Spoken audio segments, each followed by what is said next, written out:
Hi and welcome. And My name is Emma and I work for Somerset Libraries. Thank you so much for joining us for this evening's event, which is part of our Somerset Libraries Presents programme.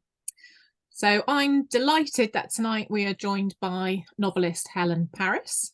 And before I introduce Helen, I'm just going to do a bit of housekeeping and explain how the event's going to run. So Helen and I are going to be chatting about her new book, The Invisible Women's Club. I'll just give you a very quick, if I can get it into the screen. That's the book I've been reading. And at the end of the chat, you'll have the chance to ask Helen some questions. And to do that, we're just using the chat box. So throughout the event, you can just pop your questions in the box. And my colleague Anne is going to be monitoring those for me. So just to let you know that your camera and microphone will be switched off during the event, and we are recording the event so that it can be made available on our YouTube page. So all the housekeeping out of the way, to our amazing author and tonight's event. Helen Paris is the author of Lost Property and her new novel, The Invisible Women's Club. Should add, both are available to borrow through Somerset Libraries. Get our little plug in there. And Helen worked in the performing arts for 2 decades, touring internationally with her London-based theatre company, Curious. And after several years living in San Francisco and working as a theatre professor at Stanford University, she's returned to the UK to focus on her writing, which we're very pleased. So here's my little sort of gardening bit. So I'm going to say, let's delve in and dig a little deeper into Helen's new book. I hope that's not too corny, Helen. That was absolutely perfect. Welcome, Helen. So thank you for being here with us. So I was just going to say, perhaps you could give us a brief outline of the book without giving too much away. Oh, I'd love to. Yes, it's so lovely to be part of this event. Thank you so much. Where would we be without libraries? It's where I first got my books from when I was young, and they really have an indelible mark on me, libraries. So I think librarians are like some kind of angels, you know. So I am so grateful to be here, and it's so lovely to all the people that have joined this evening. Thank you so much. And I'm so sorry that I wasn't late. There was a power cut suddenly in Hastings, and I said to Emma, we'll talk about Invisible, you know, as the screen went blank. I'm really happy to spend the next hour talking with you and taking any questions that you have. So the Invisible Women's Club, the protagonists are 72-year-old Janet Pimm, who loves her allotment, but she is very lonely and she longs for companionship. And then we also have middle-aged midwife, Bev, by the way, who is wonderful Scottish woman who is in the midst of battling with the perimenopause, and she's also fighting for women's healthcare. And right from the start, what the reader realizes is that Janet and Bev are sort of the classic odd couple. They are different from each other in every sort of way. And even though at the beginning when we meet Janet, she's incredibly lonely and is desperate to actually make friends, she doesn't really sort of see Bev. She just thinks Bev is the person, her neighbour, that just sort of puts flyers for the local Amdram event down at Hastings Town Hall through her letterbox as a kind of act of help the aged, sort of patronising kindness. And Janet sort of eschews anything from Bev and just keeps her at a distance. But actually, what happens is that what Janet does have in her life is her allotment, and she loves her allotment. She loves her plants, and in the way they are her only companions. But the allotment is suddenly under threat by dodgy dealings by local councillors and property developers.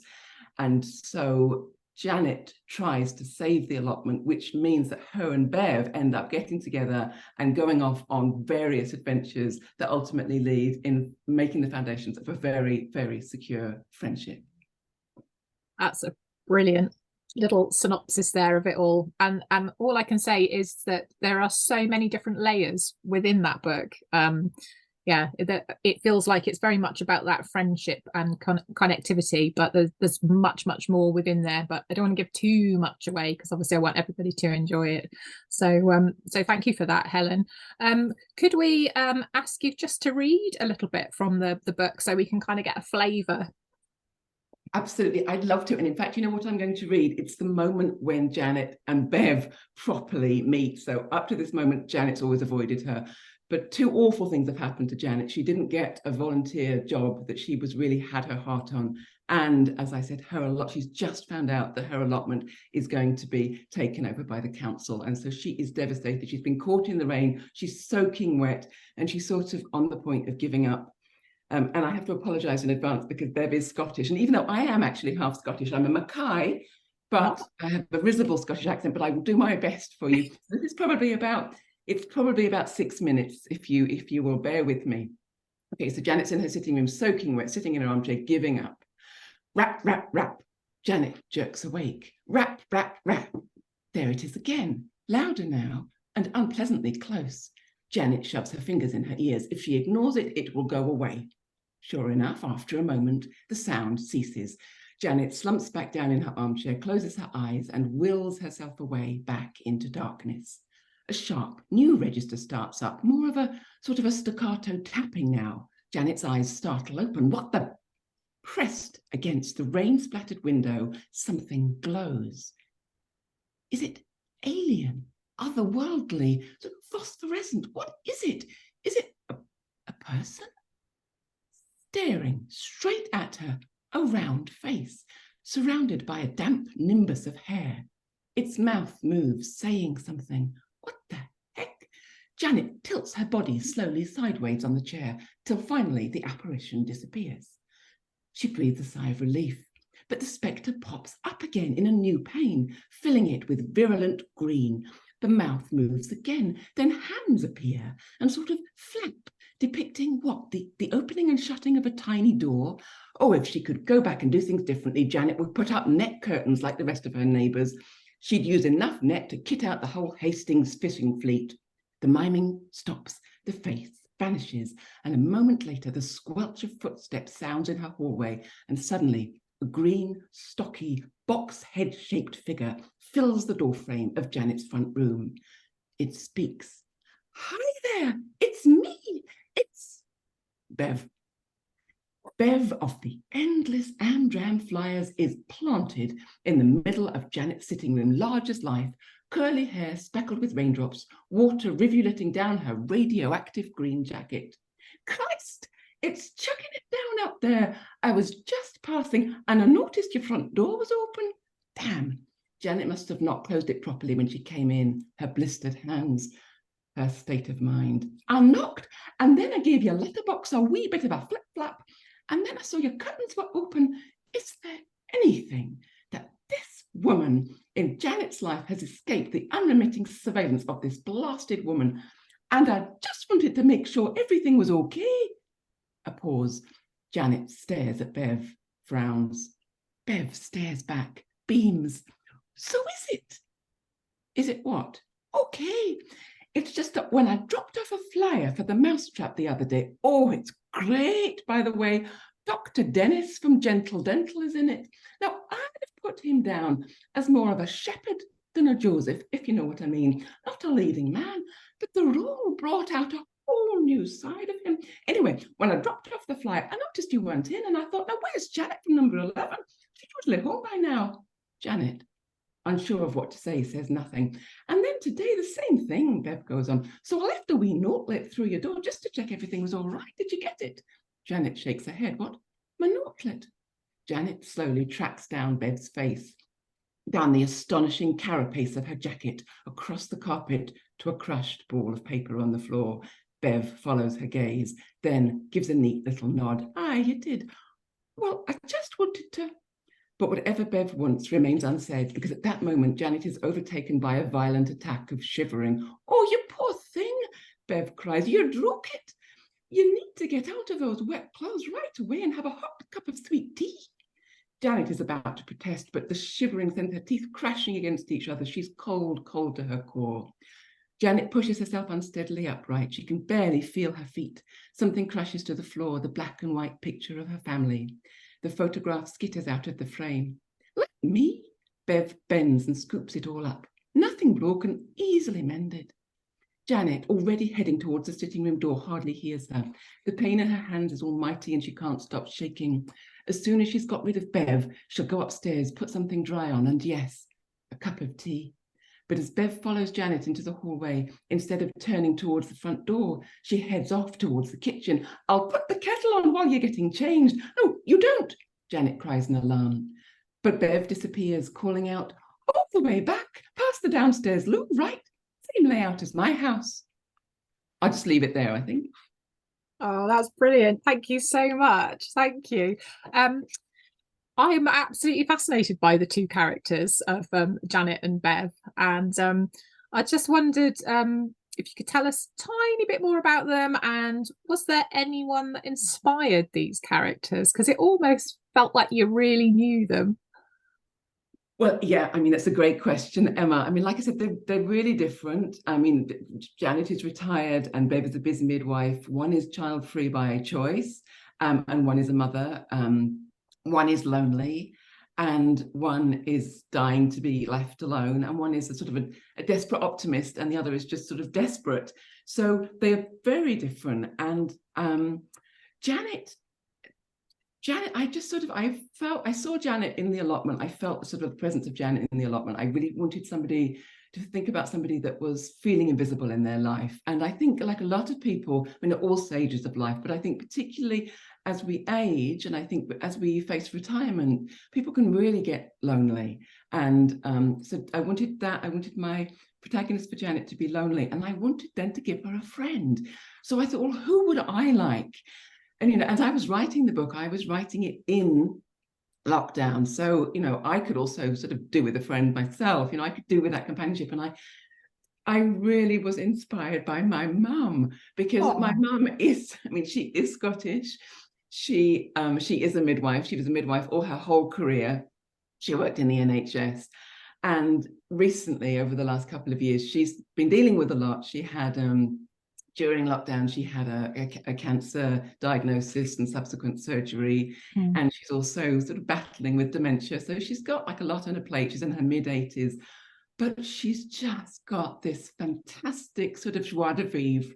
And she is really funny. And she always sort of sees the funny side of things. And also, I think when she was a nurse, that patient care was really important to her, not just sort of the administering of drugs and that sort of medical care, but really doing the flannel on the back of the neck and the ice cubes to suck and a little bit of lavender on the wrist, that kind of thing. That's what nursing was to her. It was whole sort of patient care. And I thought, that's Bev. Bev is coming into Janet's life, and Bev is this woman. She's got her own problems. Like I said, she's in the middle of sort of perimenopause, and so was I whilst I was writing it. So I was thinking, this is my sort of chum who's going to chum me through this horror. And she was just going to be somebody that I thought would be able to be that real sort of ballast and support for Janet. Oh, yeah, that's I fell in love with Bev, I have to say. I'll ask you about Bev just in a second, because I'm going to kind of take you back a little bit to your beautiful descriptions that you use in your book, all around the plants and the flowers. So there was you mentioned it earlier on, but as Janet is, she fills in a National Trust volunteer application form. She's decided she'd like to apply to be a volunteer there. But there's this beautiful sentence that you wrote, and it's, she realizes, been living in the shade, curled over like a fiddlehead fern. And that was just so, just really touched me, that did. And I could so see it and how that would be. So I was just wondering, is this your own genuine passion, the plants and your knowledge, or is this down to an awful lot of research? Because it sounds like you know so much from reading the book. Oh, Emma, I love that you picked up on that, because obviously there's lots of plant references in the book. But that one is quite a special one for me, because when I just thought, well, what does Janet look like? I want the readers to know right from the beginning. And that's what I saw. You know, there's wonderful fiddle-headed ferns. They're so gorgeous. They're quite sort of tall and sort of thin, but they are very much curled over on each other, on themselves. And I just thought, oh, that's it. That's Janet. You know, so I wanted the reader to have that sense of herself, even before I described what she was like physically. Yes. And I mean, listen, I am not a gardener. I am not. My partner is an absolutely brilliant gardener. So I just sort of crest on the wave of that. But I have always been interested in allotments. I've been interested in sort of all the sort of what they sort of symbolize, really, in that sense of having your own bordered land, you know, and all of that, and how I could sort of riff on that in terms of that sort of private keep out and that idea of keeping, you know, keeping people away from your sort of plot, but also absolutely the opposite of that, which is absolutely the community conviviality of allotments. And particularly now, I think, when there is so much necessary focus on the environment, on eco-activism, on green issues, and how gardeners and allotmentees are really, really diligent, you know, and really believe in the power of plants and the importance of plants to us for all sorts of things, for our health and well-being, as well as for the planet. And I've been doing an art project that was about plants, and it was site-specific, so it was set in beautiful gardens, and it was looking at how important plants are to the environment. And I worked with this wonderful plant botanist in the Carnegie Institute, and so she was helping me learn more about plants and why we need them. And I asked her one day what it was that had drawn her to a career, you know, working with plants. What was this? She spent the rest of her life sort of learning, you know, working with plants. And she said what she loved about plants was their patience, was their ability to stand in one place and just fight for what, you know, deal with whatever came upon them. And I thought, what a beautiful thing to say. What a beautiful sort of poetic, gorgeous thing to say, this idea of patience and this idea of standing one's ground, you know, and just dealing with what comes to you. So I loved that. And I thought, I want a character that really loves plants and maybe connects better with plants than people, although she really does want human companionship. And so I really am not a gardener, as I say, but what I did do, and it was very lucky that I managed to get an allotment. Again, this was near the beginning of lockdown. I've got an allotment then, yes, yeah. Yes, I do have an allotment, and that's where I did a lot of my research. I learned to garden through just literally doing it all through the trial and error of planting things and things not coming up and having the most strange looking carrots and all the rest of it. But really what I was doing was just enjoying that sort of conviviality and community spirit that is on the allotment. Yeah, oh, that's interesting. I just I liked the characters that you had on your allotment in the book, and all very different. So I was just thinking, perhaps if now you've admitted to having an allotment, did you take any of those? Have you based any of your characters on the real life allotment people back where you are? Or no, I mean I haven't. The people are very much from my imagination, but the place, absolutely. So I talk about the allotment being in Hastings, as mine is, and it is this sort of beautiful patch of land that looks out onto Beachy Head. So I was very much inspired by that landscape, and that's sort of the landscape that I plant into the book. But the people are all very much from my imagination, and I just wanted like a range of people, but I wanted some goodies and some baddies and some lots of people to have fun with, and a real sort of age and ethnicity sort of diversity as well. yes, yeah. I particularly liked the character of Felicity bloody Kendall. She just made me smile. She's just, and I'll let the readers find out about her, but I thought she was brilliant. She just brought a smile to my face as I was reading the book. So that was lovely. One of the other lines I really liked from your book. It's funny how little things just stick with you when you're reading it. You sort of touched on it a little bit before about feeling invisible, but you said in your book, it's like you hit middle age and someone flicks the lights off. And I thought, wow, if perhaps you'd said that to me even 5 years ago, I wouldn't have understood what you meant. But kind of being where I am at the moment, I was like, I can totally get that. So I was just, was it a deliberate choice to write about a character that's sort of starting their menopause journey, and was it an important thing to do you think? Did you feel that was something you wanted to do? Yeah, definitely. It was a story I wanted to tell. I mean, I wanted to talk about female friendship. I particularly wanted to talk about female friendship that happens later in life. I think we all have the friends that we luckily carry with us through life, but I think it's harder as we age to make new friends. And I don't know whether that's just sort of time and work and and family and everything, or whether there's a little bit of fear and sort of shyness in that. So I wanted to think about, what is it to make a friend? later in life? What is it to fall in love later in life? And I also wanted to look at intergenerational friendships. So it was really important to me that there's a good 20 years between Bev and Janet. Yeah. And I have a lot of intergenerational friendships, and I love them because I think that difference, those generational differences really enable different ways of being. And like in some ways, for example, you might imagine that Janet being older is the more maternal figure, but actually Bev is much more maternal, and that allows and enables Janet to be more vulnerable. It allows Janet to find a different sort of sense of humor from herself. So how friendships enable different things from each other, how our friends sort of let us discover who we are. And absolutely, if you're talking about older women, if you're talking about aging, you are also talking about invisibility. And I do think that the perimenopause and the menopause are really connected with that. I mean, and it's bonkers, because I think a lot of invisibility connected to the menopause is as if visibility is connected with fertility. You know, you are only visible as long as you are fertile. And I think that is just, what is that about? You know, we need to look at that.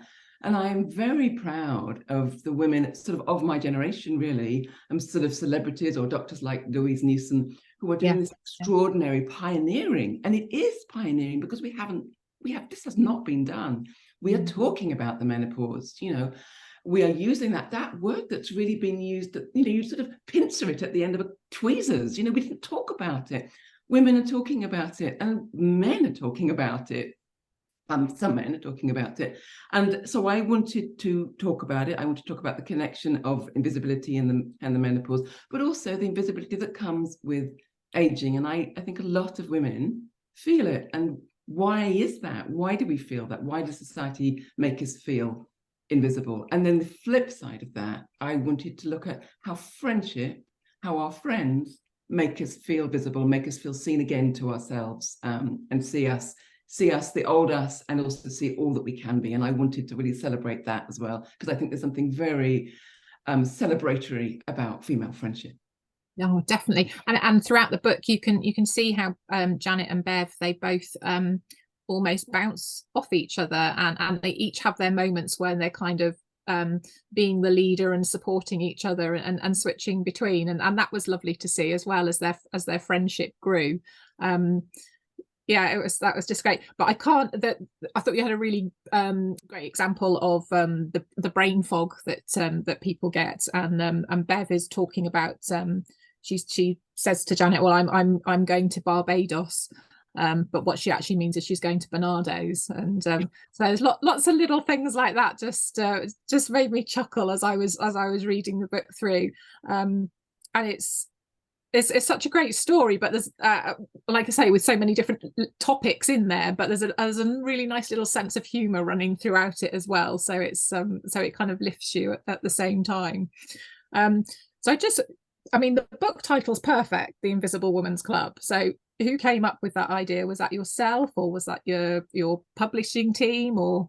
Yeah, so I'm so lucky to have this extraordinary group of women who are part of doing all the marketing and publicity, and my editor and my agent, you know. And what I have really learned about the process of writing is that it is so collaborative. I mean, and I have always known that from being a theatre maker. I've always been in a world that's been very collaborative, but I think my initial impression was that the writing world was much more that lone journey of you in your, you know, attic, watching the flashing cursor.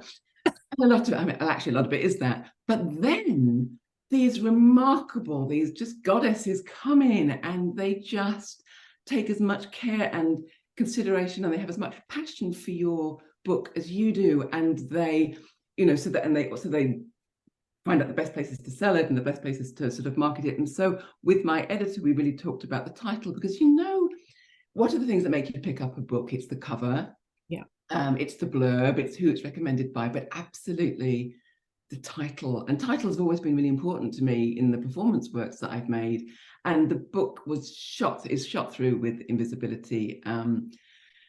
And so it was in dialogue with my editor, really, that she really wanted to sort of foreground that idea of invisibility, and then this idea of a club as well. And I thought, oh, that's lovely, you know, the idea of this sort of almost sort of secret society of vigilante menopausal women who are out there sort of doing good. Perfect. So yes, and I'm Perfect. fine. Yeah. And you know what? Also, as well, you sort of mentioned it. I mean, I think it gives the reader a sense of, there is a little bit of humour here as well. And for me, in writing the book and creating the characters of Bev and Janet and the whole sort of colourful array at the allotment, humour is so important, because there are some dark places in the book, because you can't talk about, you know, two women who are living these sort of lives 50 years, 70 years, they've gone through a lot, both of them. And Bev is still grieving the death of her mother, and Janet is dealing with a lot of regret in her life, things that she wished she could go back and do differently. And at 72, she realizes she had a limited amount of time left, and how can she live the life that she really wants to. So there are some, you know, more difficult, sort of darker areas in the book. And alongside that, I always want there to be light. I always want there to be sort of comedy, but comedy has to be earned, you know.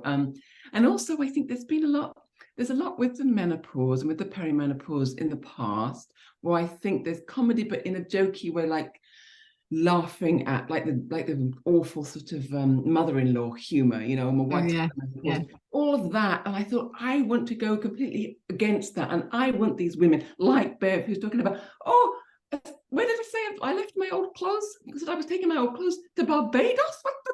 Oh, it's brain fog. It's like a pea super in there, you know. I mean Bernardo's, not Barbados, you know, all of that, you know. And she says, oh, they go on in the magazines, having a hot flush is like it's like an aura my ass. It's bloody chaotic, you know. She's funny, but you're on her side, she's with you, you know. And I think that's really important. And I think especially with female friendship, I think we know what cements our friendships, you know, are those real sort of laugh till you cry or laugh till you wet yourself moments. And Janet and Bev do actually get some of those moments. And I think there's something revolutionary about female laughter. So the humour is really important to me in the book. And so there's a sort of a hint of that in the title, that you have a sense of, you're not quite sure what journey you go on, but you think there's going to be a little bit of a joy in there. Yes.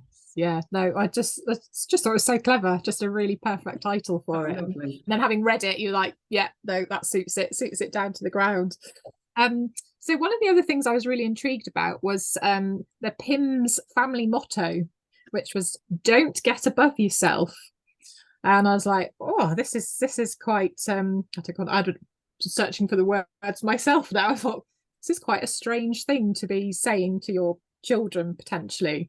So I was wondering, I think that's why Janet marries Brian, because this is the safe and conventional and traditional route to go, because she's had a chance at happiness somewhere else, but she backed away, didn't she?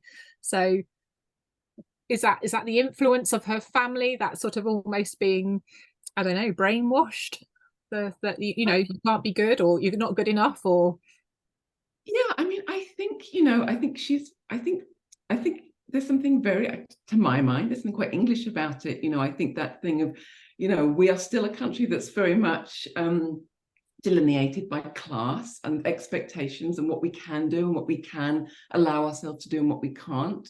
And especially from Janet's generation, where her parents were coming from, that sense of sort of keeping below the parapet and doing the right thing and not getting above yourself. What does that mean? And of course, Janet, she wants to get above herself. She wants to, you know, she wants to fly. She's a clever woman. And she wants something different. She doesn't want to sort of, in some way, she doesn't want to fit in. She wants to plow her own furrow. That's what she wants, but she's living in a time and in a moment that is conservative, that is sexist, and she's clever. She gets into working in GCHQ in Cheltenham.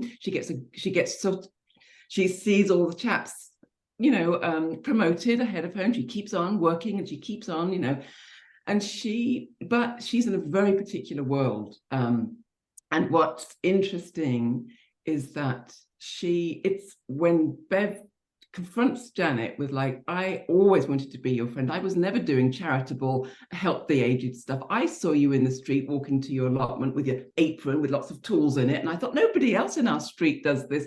I wanted to get to know you, because you look like the kind of woman that would plough your own furrow. And she actually uses that expression. And of course, she sees Janet. Janet is not invisible to Bev. Bev sees Janet for the woman that Janet always wanted to be. So I think it is that thing. And I think we are still breaking through. We are absolutely still breaking through all of those various, whatever we want to call them, restrictions or glass ceilings or whatever. And in some ways, we can enable each other to do that and champion each other on. And so I think that's sort of the role, one of the roles that Bev plays for Janet. But yes, because of the generation she comes from, Janet, she calls herself a coward, but I think we all make decisions on our lives based on, if we think, it's hard to live unconventionally and to choose a different path. And particularly when Janet was young, it was particularly hard. So yes, but the end of the story does take her to the place she always wanted to be. So there is resolution there. Absolutely. Yeah. So the setting for your book is Seaview allotments, as you've mentioned about being on the allotments.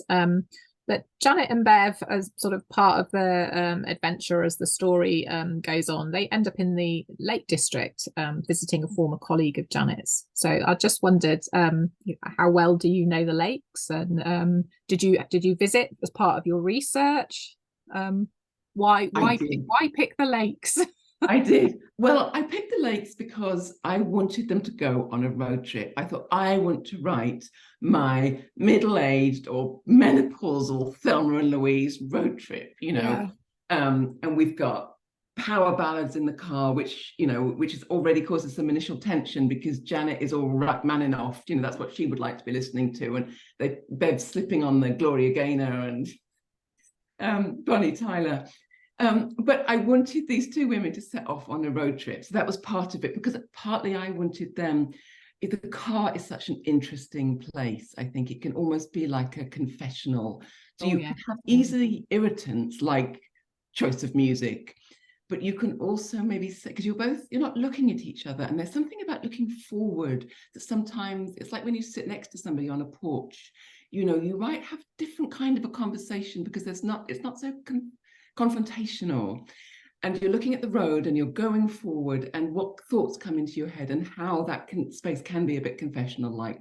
So I wanted this to be a situation in which they might have conversations and say things that they might maybe not ordinarily have said sort of in a day-to-day life. So I wanted the road trip, I wanted to put them somewhere out of their comfort zone where they both had to really use different skills to be able to survive, because not only are they up in the lakes, but they go for this hike in the Dales and they end up, it just goes to disaster and they get trapped out there and in the Dales, and it's dangerous, and it's a storm and it's just the two of them and they have no cell phone with them and they have no nothing with them to protect them, and Janet's hurt herself, and they really do have to sort of find their ways to survive and help each other. So I wanted that scenario, and I thought, what better place than one, because it's beautiful, but also there is danger, that landscape is also, so you have to be careful. So I did go to the lakes and I go to the Dales, and I would sort of hike around there, and I mean there's two really beautiful places in the country. And also because Janet is very connected to nature and the natural world, she feels more herself in that world. So again, I felt it would be a space where she might tell things to Bev or have thoughts that she might not normally have if she was just stuck in her same place in her allotment. And I think it's lovely. I wanted the reader as well, again, because I was so writing in lockdown, I think, you're so aware of how important the natural world is. I wanted them to have this sense of this journey and really go out there into the wilds and go up to the lakes and go out onto the fells, and just to really sort of have that sort of very atmospheric, very wild experience with Janet and Bev. Yeah, it was so bizarre because it was I absolutely adore the Lake District and the Dales and all around there, and usually holiday in that area. So as I was reading, and I'm like, oh, it's been there. Oh yes, know that. It was just fantastic reading it. It was just something else that I really, really loved. So that was just lovely. So I've just got a few quick fire questions for you. Before we see if we've got any questions from our audience. And so they're called last time questions. So I'm just going to ask you a couple of last time questions. Nothing too scary, I hope. So can you tell I've already us, really scared myself by what went through my head. yeah. Can you tell us the last time you cooked a meal from scratch? Oh, I can, because that was at the weekend, because myself and my partner made, as long as I can do it with somebody else, made a lasagna from scratch, because we knew we were going to, because it was my birthday yesterday, and then I was going to meet my lovely niece and nephew in London, so that, and then when I came back, I was going to be talking to you, and so we thought we could make lasagna, and then we could have it when we came back. So that was then. Very impressed, making a lasagna from scratch. Very good. And happy birthday for yesterday. Thank you very much. You had a lovely day. I did, yeah. Good, good. What was the last thing you sang in the shower or the bath? Oh gosh. Well, it actually was that. I have to say, because I am being honest. Sometimes I wish in these moments I could just sort of lie and say something cool. But I think I was doing Rachmaninoff because I did listen to it all the time, because Janet loves Rachmaninoff, and because I wanted to make her romantic, So I love that. I wanted to have a thinking about brief encounter in that film. So I listened to it all the time. And so then when the book came out the other week, my lovely partner took me to the proms to listen to Rachmaninoff, Rap 2. So of course, I don't know why she did that, because I had been playing this music on repeat for the last 2 years, and there she is having to sit with me listening to it live. But it was gorgeous. And then, of course, I started humming it. Oh, just sounds amazing. Oh, the proms. Wow. Wow, what a treat. That's lovely. What was the last book you read? Oh, gosh. I can never remember what I know. Well, I mean, I did read Demon Copperhead by Barbara Kingsolver, and I mean, it's just amazing. It's such an epic book, and she's such an extraordinary writer. And I've been a long sort of term fan of hers. But I think what's amazing to me about that book is how it's such a piece of literature. It's such a beautiful sort of dialogue through time with Dickens. But it is also very political, but in a way that is so smart and so sharp and so lyrical as well. But that is what Barbara Kingsolver does so well. So that's the last book I read. Oh, I'm obviously one I'm going to have to put on my to be read pile, which is yeah. pretty large at the moment anyway. That's the joy of working in libraries, is that you never run out of things to read, and then you end up in bookshops as well buying stuff. So yeah, anyway. What was the last time you made something?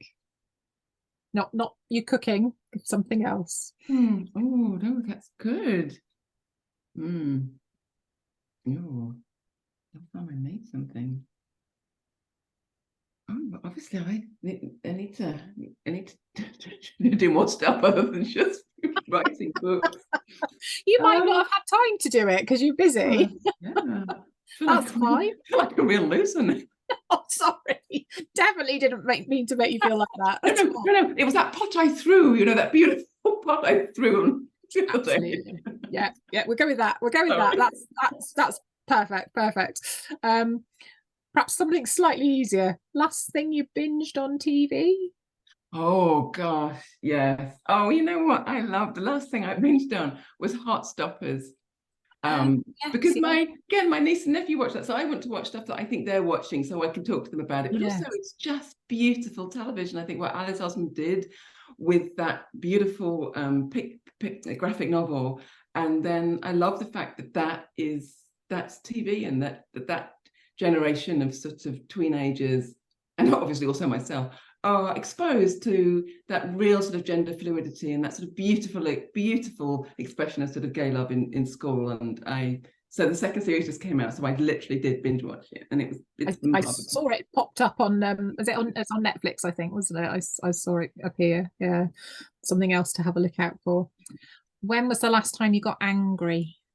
Oh.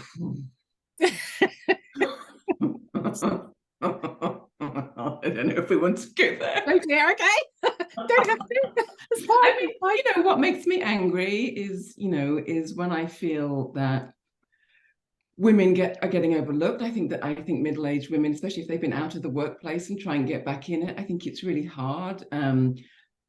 I think there is an invisibility that sort of middle-aged women is, it's like we're just not in the picture anymore. There's that weird thing that happens, when young girls get their period, there's a lot of talk about you're a woman now, but it's like, well, what's the counter of that? When you go into the menopause, we are still women. We are all the women we have been and all those that we're going to become.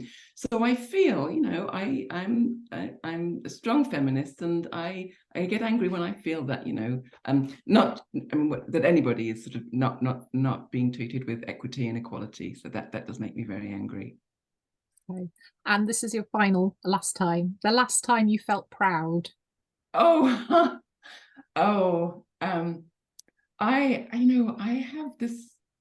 have this really wonderful partner, and I think I feel proud of her all the time, because she faces everything with such grace and courage and humor, and she's so positive, and even in challenging times, and I feel very lucky to have had her in my life for the last 27 years. Oh, so, that's lovely. Yeah. Thank you for that question. Oh, you're very welcome. Well, I've run out of my questions at the moment, so I'm going to hand you over to Anne, who's been monitoring our questions to come in, and see where would you like to start, Anne? Do you want to kick off there? Yep. Hi, Helen. Thank you.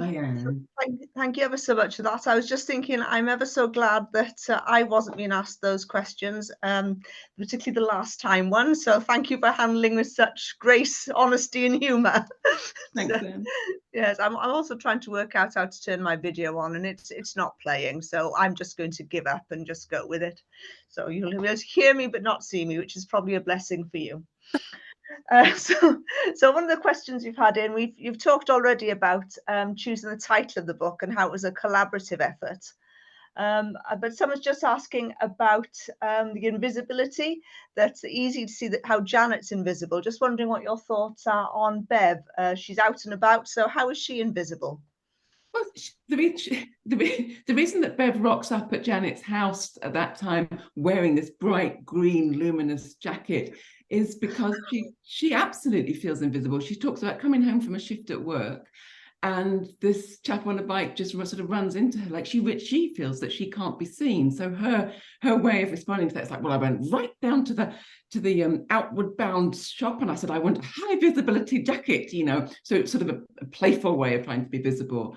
But she's out in the world, she's interacting with people, but she's hit that middle age moment, and she feels as a woman sort of out in the streets or connecting with people that she feels unseen. So I think we can be busy and we can be active in our lives, and we can still feel that that we're not being seen.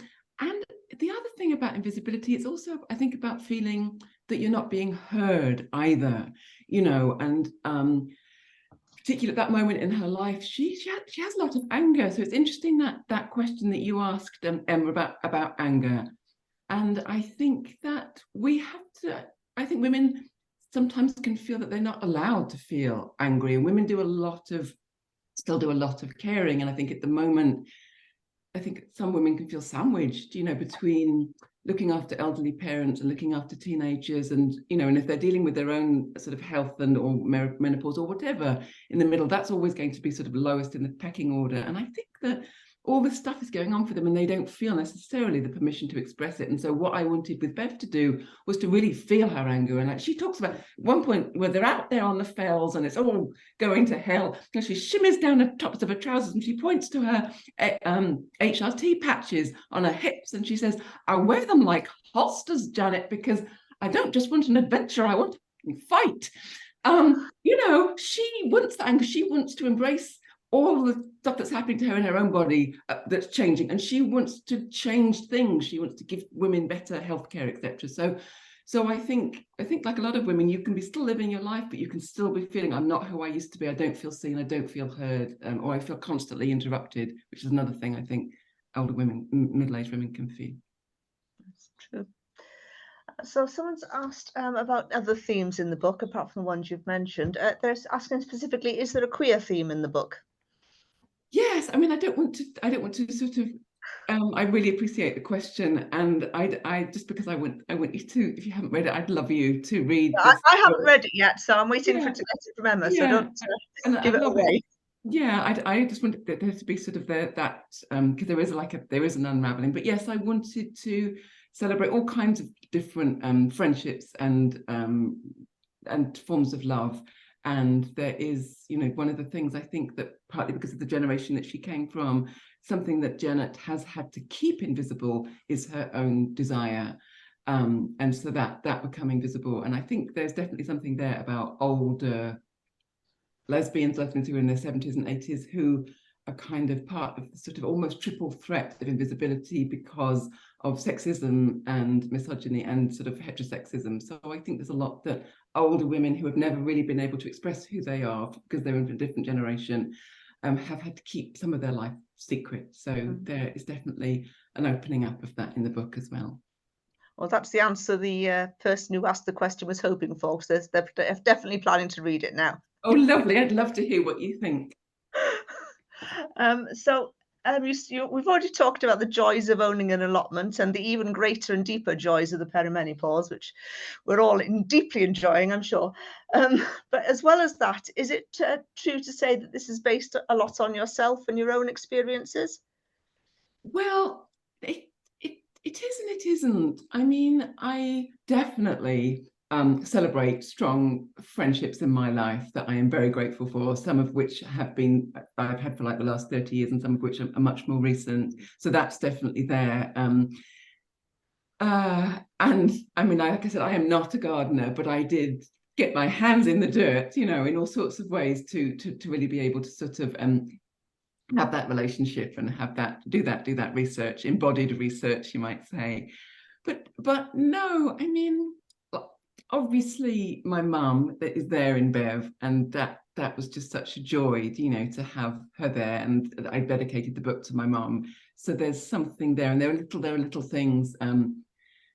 I talk about Bev remembering her mum who's passed, and she says, oh, what I really miss is her letters. And my mum used to write me letters, and then she'd put all these things in them. She'd write the letters, but she'd also put in a picture she'd cut out of the Radio Times of a jumper she thought would suit me, and that sort of thing. And that's definitely my mum would do that for me. So there are little things like that, but mainly it's fiction, and those are characters that sort of come from my imagination. But like I said, I'm going through the perimenopause as I was writing this. So Bev says, I can go into work and I can do the neatest episiotomy you've ever seen, but all my words are coming out backwards. And this was what was happening to me as I was writing. And I was thinking, oh my God, I've got a contract to finish this book. And I am literally writing things backwards, before I started taking HRT. So